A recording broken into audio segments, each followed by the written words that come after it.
Orbiting the neutral moon of the Prime, the Galactic Military Academy shimmered against the void, a gleaming promise of elite warfare that, in reality, functioned more like a cosmic daycare for the galaxy's most inflated egos. It is a universal truth, one echoed across star systems and human history alike.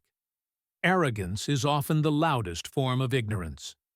Professor Velkov, a four-armed mantis-like instructor whose eyes could detect deception across a light year, clicked his mandibles in exhaustion. He had spent 70 cycles teaching Tactical Strategy 301, yet this year's crop was particularly insufferable. There was Krath, a 7-foot saurian brute from Decker 4, scales glistening with unearned pride.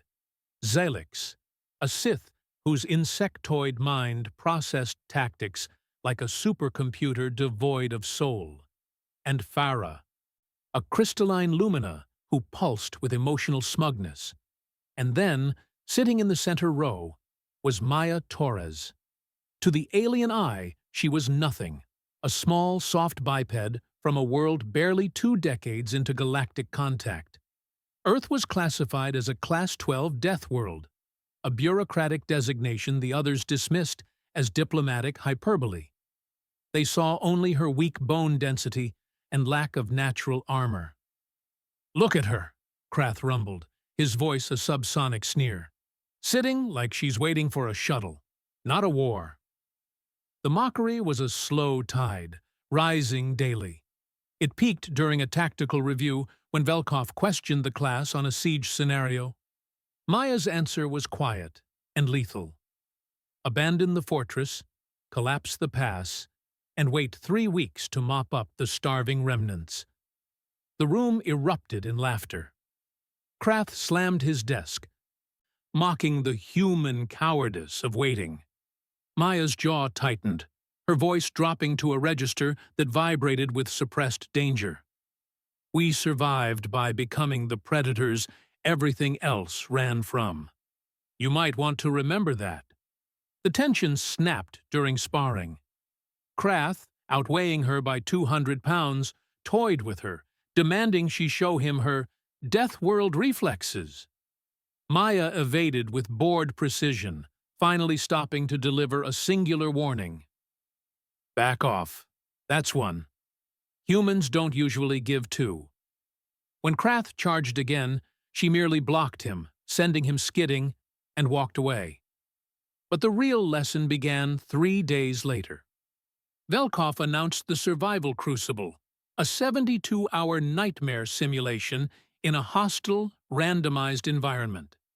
As the class placed bets on how quickly the fragile human would break, Maya paused at the door.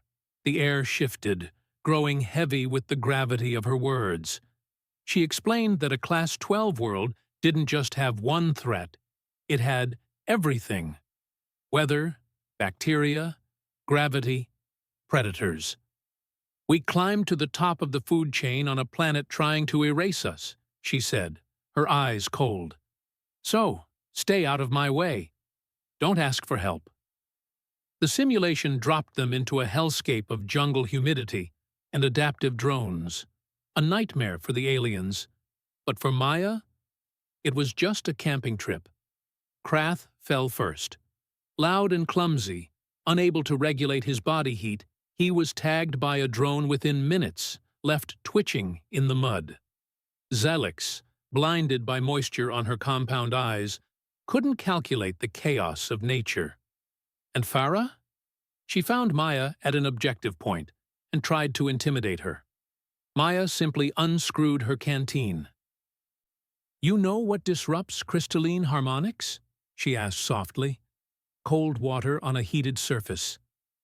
Farah's scream as the thermal shock fractured her matrix was the sound of hubris shattering.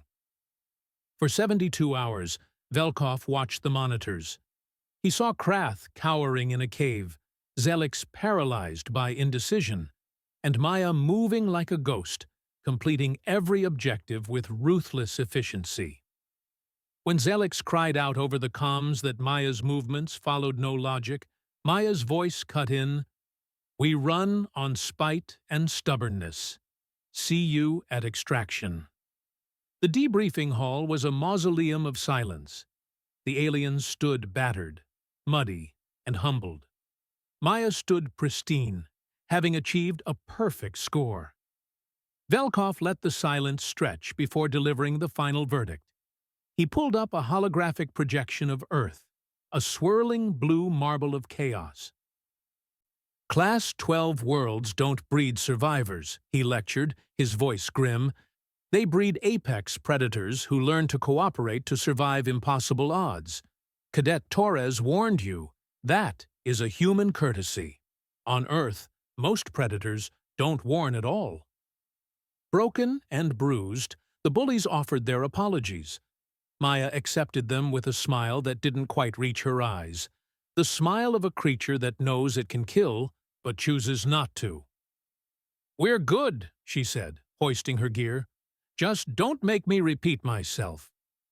As she turned to leave, she cast a glance back at the Saurian. "Oh, and Krath? You owe me 20 credits."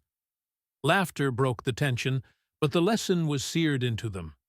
The galaxy had learned what Velkov already knew. Humanity had arrived, and the most terrifying thing about them wasn't their capacity for violence, but their ability to deliver it with a smile.